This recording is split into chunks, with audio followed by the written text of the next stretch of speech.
This is Chris Georges with trafficlabz.com. Just got done with the first afternoon session, session 7, and it was called Innovations in State and Provinces Plenary.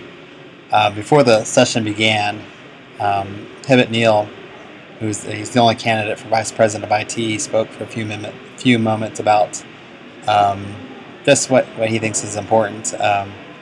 Said we're smart and we're kind as traffic engineers, and we need to support student sections.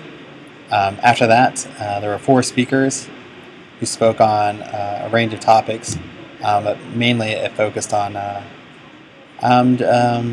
just like the title says, innovations in state and provinces plenary. The first speaker was from Washington, or Washington State. Her name was Daniela Bremer. She talked about just the importance of public agencies, or just important to tell your story using performance measurements, that you need to tell the story. It makes it compelling, and that with performance measurements you have a baseline to help tell that story, tell the beginning, the middle, and the end. The next speaker was John Corbin. He was out of Wisconsin. And he talked mainly about just how performance measures drive innovation, and just how networking is integral to innovation, and just his experiences in Wisconsin. The next speaker was, let me see,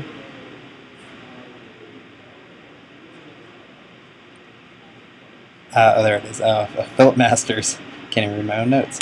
Philip Masters, and he was just talking about the challenges he has in Canada, just with large signs on the highway, and just how Canada has 2 official languages, and on top of that, really, there are multiple languages that are spoken there, and just the need for to use symbolic messages in a country that has so many different people.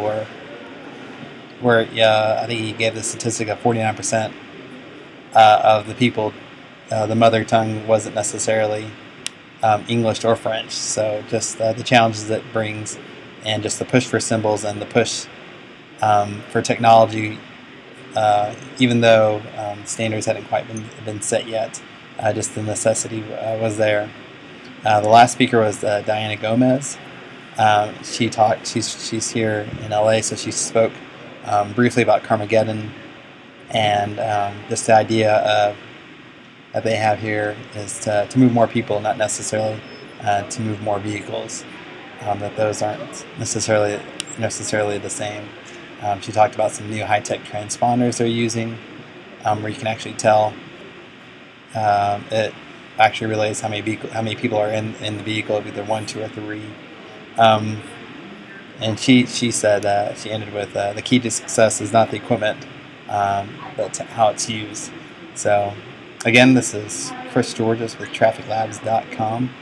I'm going to turn the camera around real quick so you can kind of see what's behind me, but that's I'm sitting right outside the conference room, and you can see everybody mulling around. Next session starts in about 20 minutes. I'm going to start getting ready for that.